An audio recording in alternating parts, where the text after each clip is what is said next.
Karena itulah Yesus berdoa supaya Tuhan memberikan satu kemampuan, satu kekuatan untuk murid-muridnya ini senantiasa hidup di dalam kesatuan.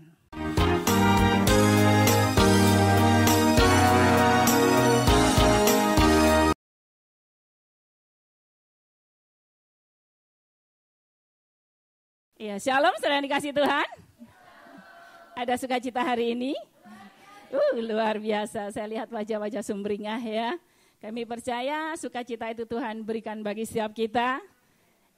Karena saudara juga setia kepada Tuhan. Hari ini ada tamu dari Thailand ya, saya nggak bisa ngomong. Tapi saya percaya Roh Kudus yang akan bekerja, amin. Ya, puji nama Tuhan sesuai dengan pesan Bapak Gembala pada MDPJ bulan ini ya. Beliau menekankan tentang adanya keunitian. Kata-kata ini sudah terngiang terus dalam telinga kita, bahkan hafal sudah menjadi hal yang biasa gitu ya. Saking biasanya kadang kita sampai lupa merespon apa itu unity. Mudah diucapkan, susah dikerjakan. Bukan berarti tidak bisa. Ya, kalau Tuhan yang memerintahkan, pasti Tuhan memberikan kemampuan. Tidak ada orang tua menyuruh anaknya melakukan sesuatu yang anaknya nggak bisa kerjakan. Ya, nggak mungkin adik sekecil ini suruh ngangkat, ayo angkat 20 kilo. Nggak ya. Nah, begitu juga dengan Tuhan kita.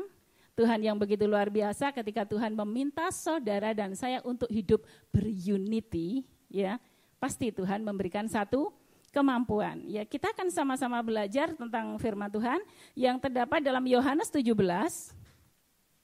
ayatnya 20 sampai 22.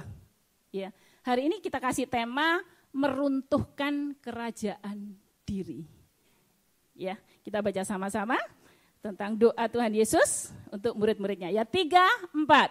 Dan bukan untuk mereka ini saja aku berdoa, tetapi juga untuk orang-orang yang percaya kepadaku oleh pemberitaan mereka. Supaya mereka semua menjadi satu, sama seperti Engkau, ya Bapa, di dalam aku dan aku di dalam Engkau. Agar mereka juga di dalam kita, supaya dunia percaya bahwa Engkaulah yang telah mengutus aku. 22. Dan aku telah memberikan kepada mereka kemuliaan yang Engkau berikan kepadaku, supaya mereka menjadi satu, sama seperti kita adalah satu. Amin. Sekali lagi beri kemuliaan buat Tuhan kita. Ya, menjadi satu. Itu memang tidak semudah apa yang kita katakan. Tetapi inilah harapan Tuhan Yesus. Ya, Yesus berdoa supaya murid-muridnya ya memiliki satu kesatuan hati. Ya. Karena apa? Karena Tuhan Yesus tahu setelah Tuhan Yesus nanti pergi ya naik ke surga akan terjadi banyak hal yang akan memporak-porandakan kerukunan murid-muridnya. Adakah di sini murid Yesus? Semua? Coba sih murid Yesus yang mana sih? Berarti doa ini juga berlaku buat saudara dan saya. Amin.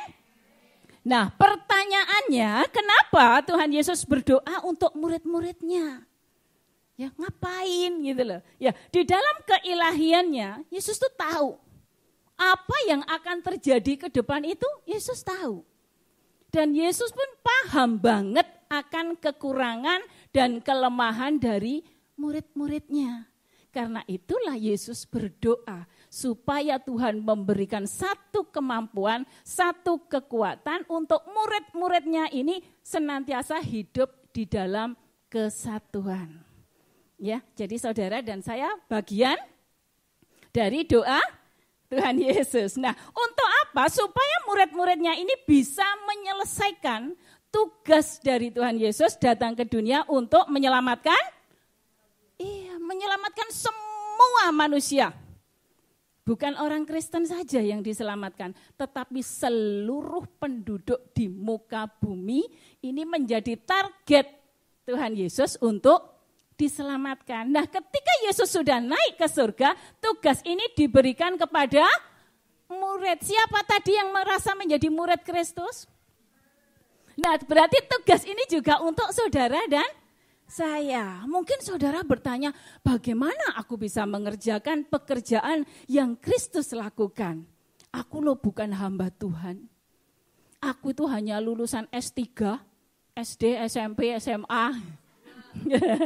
Ada yang S2 gitu ya. Aku ini enggak punya pendidikan teologi. Saudara pikir saya punya? Enggak, saudara. Tuhan itu enggak milih-milih orang yang titelnya sampai berderet-deret itu enggak, tapi Tuhan mau itu mencari orang yang mau, ya, mencari orang yang memberikan diri. Jadi enggak milih mau kamu punya titel sampai enggak cukup lah ditulis di belakang nama kita, tapi kalau kita enggak memiliki hati yang menerima, mau mengerjakan, Tuhan juga enggak akan memaksa. Sesuatu dipaksa itu enggak enak, saudara. Betul? Iya. Saudara punya anak mungkin sukanya olahraga. Saudara enggak bisa, kamu harus sekolah di kedokteran. Ya. Berhasil enggak? Enggak. Jadi kita orang tua harus tahu anak kita ini skillnya di mana gitu. Sebenarnya enggak ada anak yang bodoh. Ya, enggak ada. Bodoh Mbak Dian, anakku matematikanya itu selalu dapat 50. Dia bukan bodoh. Memang bidangnya bukan di matematika. Kita orang tua cari di mana ya kelebihan dari anak-anak kita. Ada orang tua di sini? Nah, kita harus tahu ya, sebelum menyekolahkan anak harus tahu skill anak kita, kesukaan anak kita itu di mana, ya. Jadi jangan, karena gengsi anakku kalau nggak jadi polisi, enggak deh, harus polisi. Sedangkan anaknya melambai. Iya, karena orang tua ingin aku biar dianggap orang sukses UTKW, anak itu jadi polisi. Oh gaya.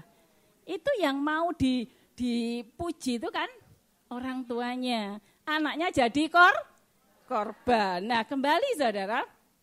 Nah supaya murid-murid bisa menyelesaikan misi yang Tuhan kerjakan di muka bumi ini, maka Tuhan Yesus memberikan Roh Kudus-Nya menolong saudara dan saya. Apa sih misi Tuhan? Terdapat dalam Matius 28 ayat 19, suatu hal yang sudah apal di luar kepala kita, ya. Karena itu pergilah, jadikanlah semua bangsa muridku dan baptislah mereka dalam nama Bapa dan Anak dan Roh Kudus. Jadi siapa yang diperintahkan? Murid ya, saudara dan saya. Pergilah, kalau pergi itu bergerak saudara. Pergilah, saudara diem aja di sini. Pergilah, itu kata perintah yang harus kita kerjakan dan Roh Kudus yang akan mempermampukan. Nah, bagaimana misi ini bisa terselesaikan jika murid-muridnya tidak hidup dalam keunitian? Saudara pergi memberitakan firman sampai muruh.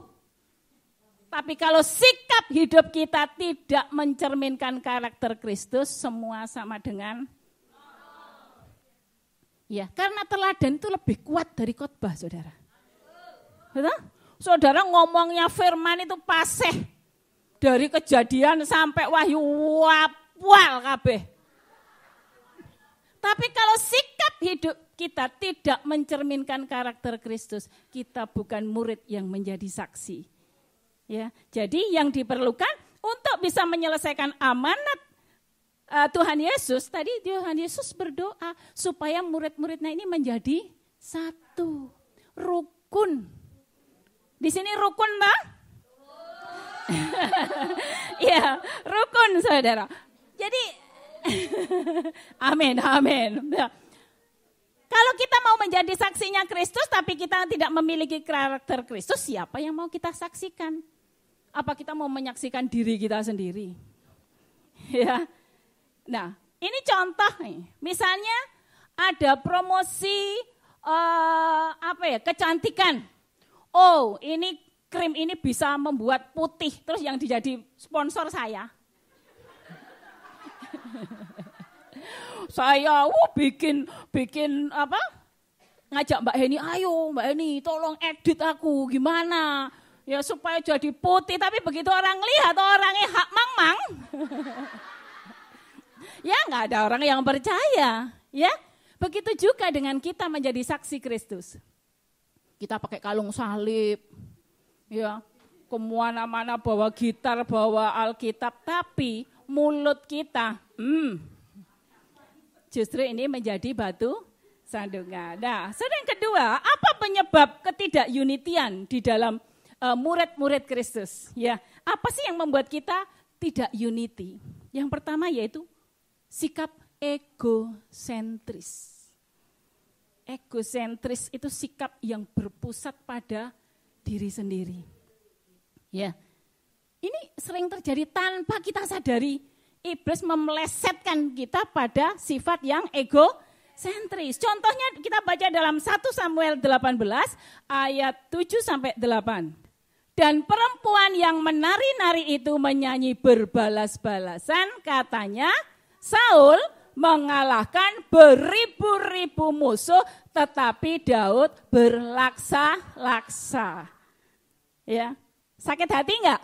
Lalu bangkitlah amarah Saul dengan sangat, dan perkataan itu menyebalkan hatinya, sebab pikirnya kepada Daud diperhitungkan mereka berlaksa-laksa, tetapi kepadaku diperhitungkan beribu-ribu.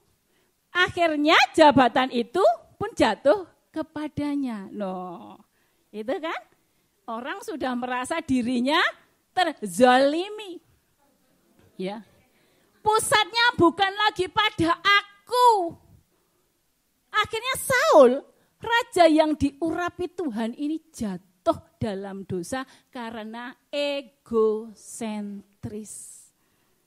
Ya, bisa jatuh ke dalam dosa, saudara. Hanya karena walah nggak dipuji. Pujiannya beralih kepada Daud, walah gitu. Loh, ya iso marah, saudara. Kemarahan inilah yang membuat Saul kehilangan hadirat Tuhan. Orang yang kehilangan hadirat Tuhan itu jadi orang yang jahat, saudara. Bukan jahat loh, jahat. Mantap kan? Tawanan itu, ya. Jadi jangan sampai hadirat Tuhan itu undur dari kehidupan kita. Hanya karena kita enggak dianggap. Hanya karena kita enggak dinomor satukan. Nah, saudara dikasih Tuhan, banyak orang yang ingin dihormati. Ya, karena lahirnya barengan dengan hari kemerdekaan. Pingin dihormati kayak bendera. Kalau saudara pingin dihormati, ayo ke depan sana. Tak kerek, saudara. Gara-gara tidak dihormati, ngamuk, nesu. Kenapa Mbak enggak ngekul? Aku datang enggak disopoi. Ya, enggak dihormati, mogok, saudara. Pingin diberikan satu apresiasi, kepingin diperlakukan istimewa. Emangnya nasi goreng. Saudara nanti pulang ke Indonesia, coba makan di pinggir jalan. Jual nasi goreng istimewa itu cuma ditambah ceplok telur. Kalau saudara mau diperlakukan istimewa, nanti tak kasih ceplok telur. Ya, nah saudara, egosentris ini loh yang membuat keunitian itu gagal terjadi. Ya, baik di dalam rumah tangga. Ya, aku loh Mbak Dian yang cari duit. Aku yang nyekolahin anak. Tahu enggak, wisuda itu yang tampil bapaknya. Ya, padahal yang biayai aku Mbak Dian, Marah saudara. Rumah itu yang bangun aku Mbak Dian, tapi atas nama dia. Akhirnya dalam rumah tangga terjadi perpecahan. Murid-murid Kristus jadi tidak rukun. Rumah tangganya hancur gara-gara ego. Ternyata paham betul. Dalam rumah tangga, dalam gola, dalam kelompok ibadah pun juga terjadi. Ya, loh aku ini gembala. Masa gembala suruh bawa tikar? Iya. Sering terjadi, saudara. Gembala nggak mau bawa. Saudara, bawa tikar itu Tuhan perhitungkan loh. Ya, barang siapa menghargai perkara kecil, Tuhan akan percayakan perkara yang besar. Mulai minggu besok semua bawa tikar. Saudara dan saya ini adalah generasi Yeremia. Generasi pilihan. Jangan mau ikut-ikut jatuh di dalam dosa. Dosa itu bukan hanya perzinahan, pembunuhan, bukan. Banyak hal. Ya, dosa yang tanpa sengaja, tanpa kita sadari sering kita lakukan. Ada orang berzina langsung kita hakim, dia berzina loh. Duh, tahu enggak? Itu, oh iya. Gosipnya langsung lupa bahwa dosa itu bukan hanya perzinahan, menghakimi juga dosa. Jadi jangan menghakimi dosa orang lain karena dosa kita belum diketahui orang lain. Ya. Setiap kita siapa sih di sini yang enggak punya dosa?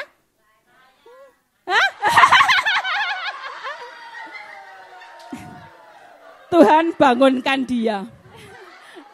Iya, hanya jenis dosanya yang berbeda. Sekali lagi, murid Kristus jangan menghakimi. Nah, saya itu miris saudara ketika melihat di YouTube ya. Enggak apa-apa biar enggak ngantuk dia. Saudara lihat di YouTube itu ada berita-berita yang paling laris itu kan berita-berita yang negatif ya saudara. Saya peringatkan pada saudara, jangan sekali-kali nge-like. Jangan ikut komentar di hal-hal yang negatif. Dia dapat uang, saudara dapat dosa. Hati-hati. Ya, kadang ada berita yang negatif itu tiba-tiba muncul di HP saya. Kenapa kok muncul? Ternyata ada yang berteman dengan saya sedang komentar. Tak lihat siapa ini, waduh arek GBI, lu lek malu, ya, nggak bahaya ta iki, ya bahaya, ya. Nah gereja-gereja pun sekarang banyak yang mengalami perpecahan, ya, perpecahan saling menjatuhkan, ya, ngata-ngatain dia sesat, kenapa? Karena nggak sefrekuensi dengan kita, ya. Jangan ikut-ikutan generasi Yeremia, jangan masuk di dalam, ikut-ikutan masuk dalam dosa penghakiman. Ya, saudara nanti akan dituntut di pengadilan, nanti di sana baru terbukti saudara. Jadi di dunia ini penghakiman bukan urusan kita. Kalau memang dia sesat ya urusannya biar sama Tuhan. Kita nggak usah ikut menyesat-nyesatkan orang lain. Ya. Oh dia sesat itu, tahu nggak lo? Dia itu lo nggak percaya bahasa roh, ya nggak usah saudara.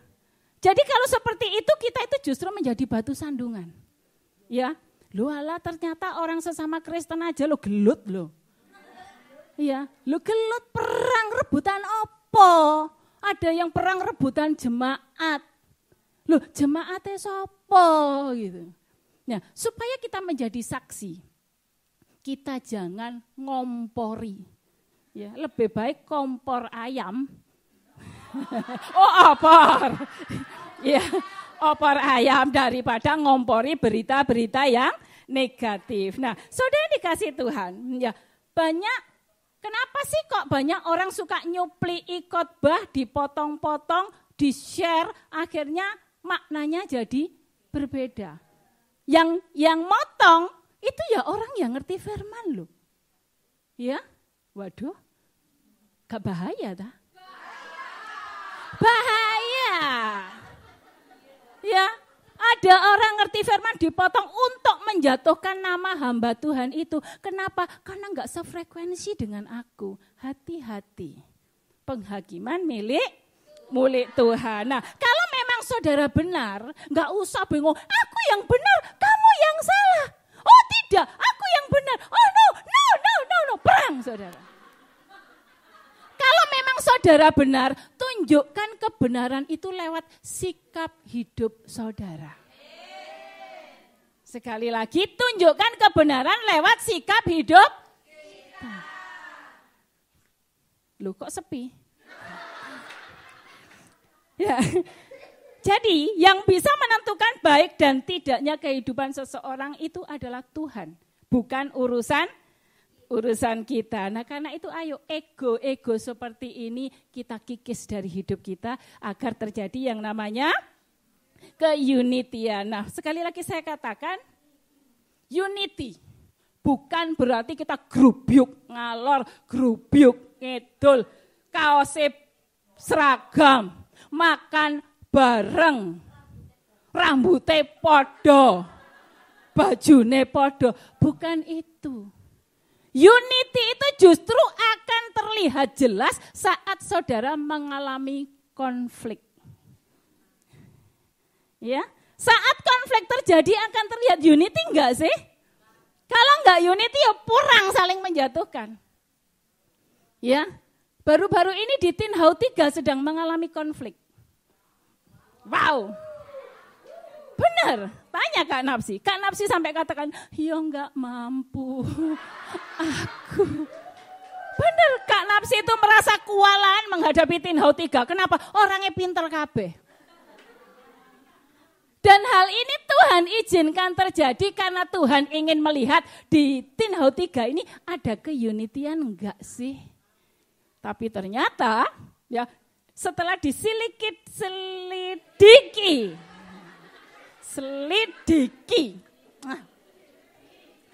Kak Napsi mendapatkan satu hikmat bahwa ada kompor ayam dari bawah. Ada kompor gebros mempengaruhi maka terjadi perpecahan. Saya nangis saudara, saya kudu nangis eling saudara. Kita ini habis PPW. Tuhan Yesus baik. Yes. Habis kita mengagungkan nama Tuhan. Setelah itu perang. Benar loh ini. Disaksikan oleh Bani Keder di sekitar kita. Loh, sampai sejauh itu. Tapi Allah turut bekerja dalam segala sesuatu untuk mendatangkan kebaikan. Akhirnya terjadilah satu konsolidasi. Akhirnya dipertemukan sama Kak Napsi, yuk kita bergandengan tangan.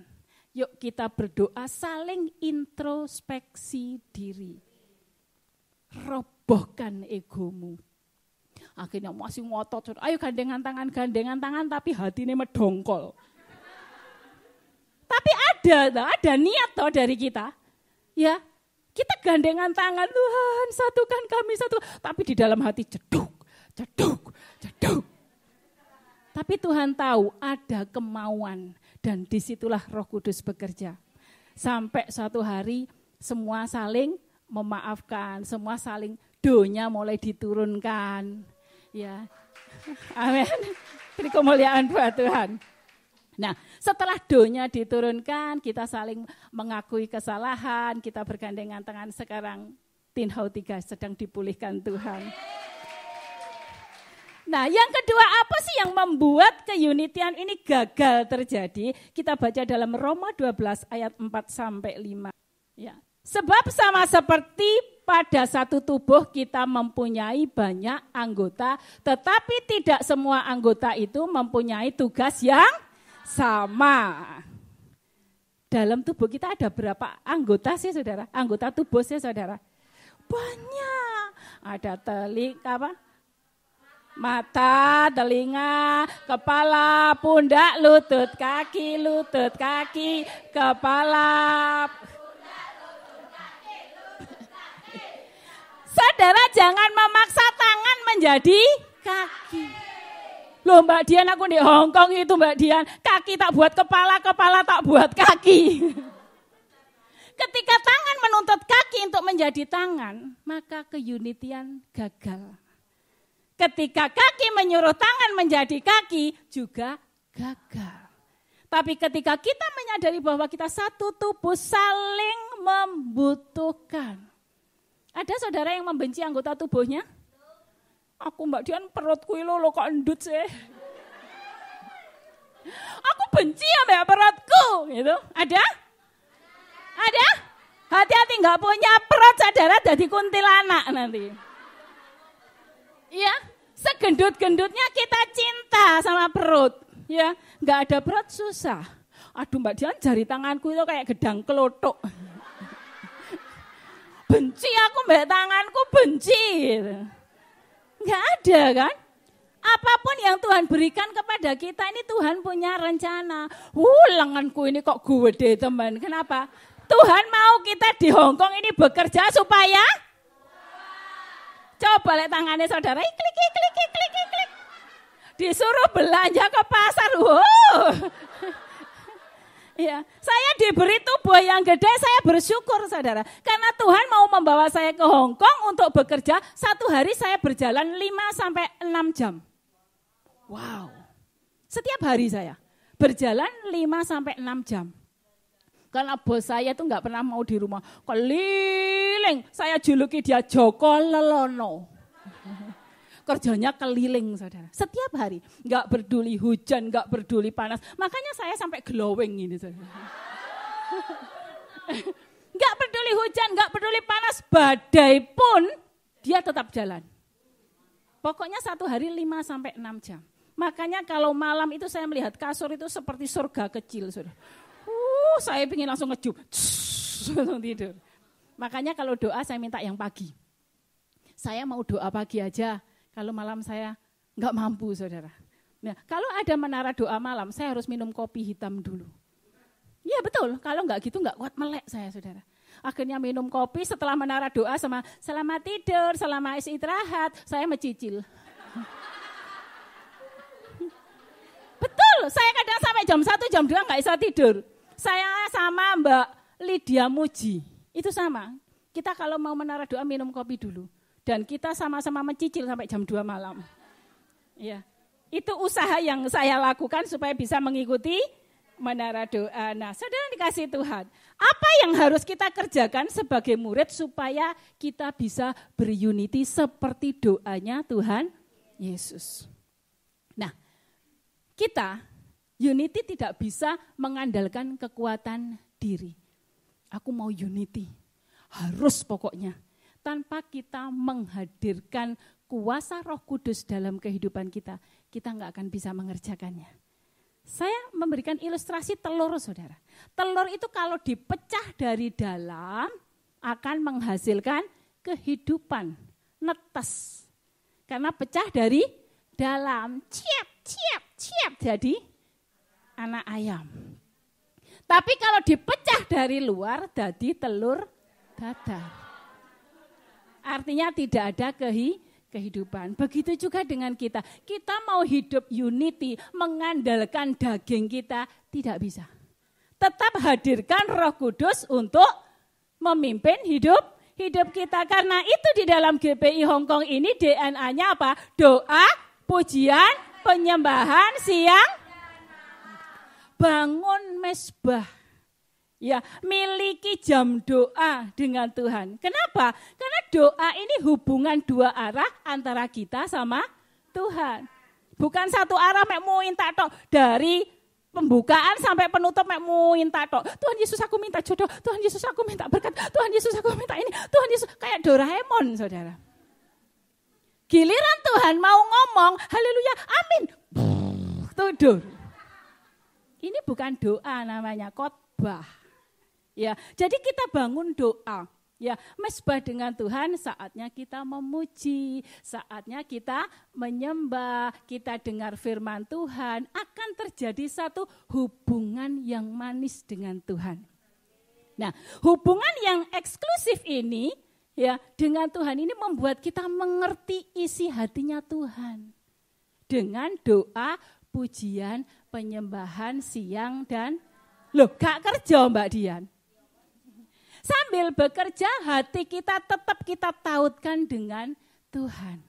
Maka Roh Kudus akan terus menuntun kehidupan kita. Gak kober ngomong no uwong. Gak kober membicarakan keburukan orang lain. Adanya pujian, penyembahan. Siapa di sini yang masak sambil memuji? Siapa di sini yang ngepel sambil memuji? Cuma yang lain enggak? Kita mulai dari hari ini. Melakukan apapun, baik kamu makan, baik kamu minum, lakukan untuk Tuhan. Ya, jadi dengan senang hati. Jangan sampai kemarin ada bilang, malam-malam itu bosku minta dibuatkan mie, aku marah aku. Ada yang seperti itu.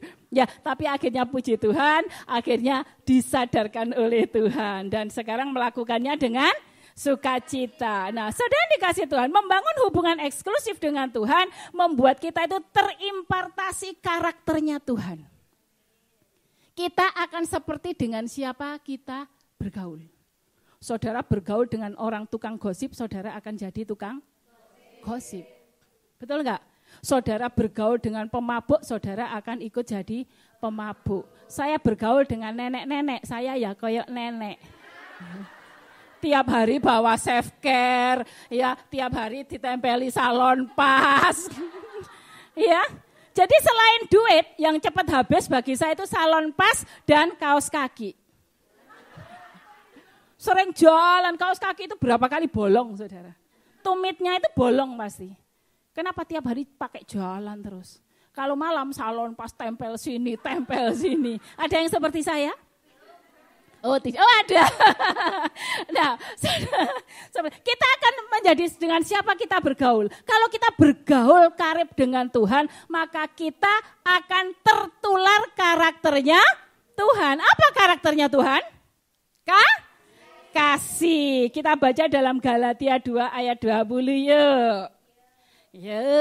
Namun aku hidup tetapi bukan lagi aku sendiri yang hidup, melainkan Kristus yang hidup di dalam aku. Dan hidupku yang kuhidupi sekarang di dalam daging adalah hidup oleh iman dalam Anak Allah yang telah mengasihi aku dan menyerahkan dirinya untuk aku.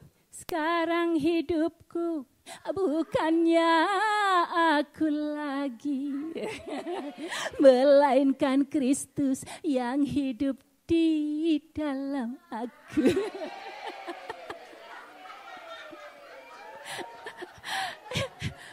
Kalau Kristus hidup di dalam kita, maka perlakuan kita, karakter kita itu ya karakternya Kristus. Kristus dan kasih itu satu kesatuan yang tidak bisa dipisahkan. Disakiti ya dizalimi ya difitnah ya gak diutangi duit ya Karena Kristus hidup di dalam kita. Kita hidup dalam kasih-Nya. Apapun yang terjadi, kita tetap mengasihi. Mengasihi itu memang gak gampang. Hidup berkarakter Kristus itu memang sakit. Sakit gak? Sakit. Disuruh mengampuni ya enggak bisa Mbak Dian. Kita mulai membangun kebenaran diri. Ya mestinya dia dong yang minta maaf. Wong dia yang salah, dia sing ngepek bojoku. Masa aku sing mau memaafkan dia?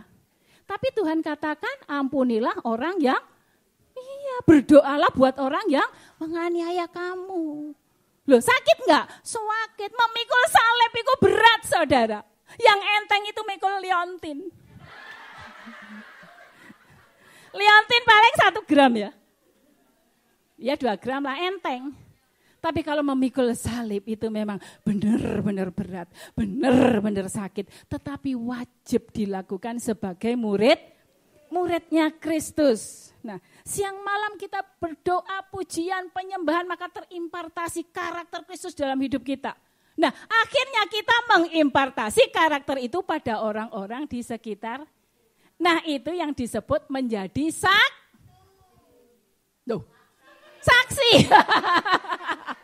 Menjadi saksinya Kristus. Ya, aku melihat ada Kristus di dalam matamu. Kenapa? Tatapan matamu begitu lembut seperti tatapan Kristus. Aku melihat tanganmu seperti tangan Kristus yang berlubang paku, rela menderita. Wah. Aku melihat hatimu seperti hatinya Kristus, penuh belas kasihan, penuh pengampunan. Akhirnya ketika Yesus ditinggikan akan menarik banyak jiwa. Beri kemuliaan buat Tuhan kita. Nah, pujian penyembahan siang malam dan kita menghidupi firman Tuhan dalam kehidupan kita, itu akan membuat kita memiliki hati Kristus dan mudah untuk berunity. Nah, sekali lagi saya katakan unity bukan berarti seragam kita sama, grup-grup kemana-mana bersama. Saat kita menghadapi konflik dengan suami, dengan teman, dengan keluarga, dengan gereja-gereja, teman-teman gereja, di situ Tuhan akan melihat ada enggak keunitian di dalam hatimu. Sekali lagi, hadirkan Kristus di dalam hidup kita. Disakiti, enggak apa-apa aku mengampuni karena aku mengasihi Kristus.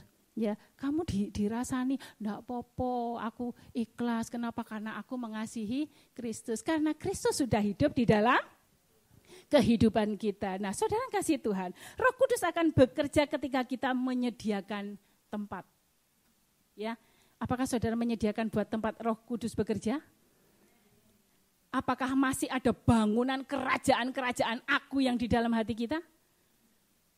Kalau masih ada, minta Roh Kudus runtuhkan. Jangan sampai kita menjadi orang Kristen yang rindang tak berbuah. Kegiatan gereja rajin, ibadah rajin, rajin, baca firman rajin, tapi enggak punya kasih.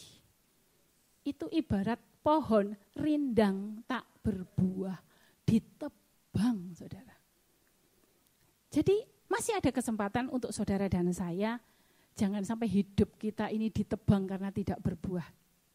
Caranya kita runtuhkan, kita hancurkan kerajaan-kerajaan ego kita. Setiap kita kan punya kerajaan ego berbeda toh. Ada keangkuhan, ada kesombongan, ada luka hati yang tidak mau mengampuni. Oh, merasa aku benar, robohkan. Minta Roh Kudus mempermampukan saudara dan saya untuk merobohkan keangkuhan hidup kita. Ada amin? Puji nama Tuhan, saudara. Tanpa menara doa tidak ada keunitian. Ya, tanpa menara doa tidak ada keunitian. Saudara di sini semua mengikuti menara doa? Mengikuti menara doa? Belum terlambat, mulai hari ini ambil komitmen ikut menara doa, ya. Karena dari menara doa kita akan mendapatkan banyak berkat, saudara. Ya, saudara akan bisa berunity. Nah, dengan berunity kita akan bisa menuai. Nah, gereja yang menuai bukan gereja yang banyak jemaatnya. Gereja yang menuai bukan gereja yang megah gedungnya. Tapi gereja yang menuai adalah gereja yang memuridkan. Di sini saudara dimuridkan? Beri kemuliaan buat Tuhan.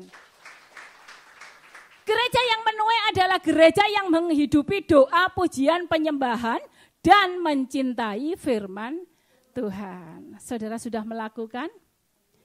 Belum? Yang belum, enggak apa-apa, belum terlambat. Saudara mendengarkan firman hari ini, berarti Tuhan memberikan kesempatan untuk kita hidup di dalam kasih Tuhan. Yuk, bisa yuk. Yuk, bisa yuk. Yuk bangkit yuk. Ya. Yang yuk, mari kita bangkit berdiri.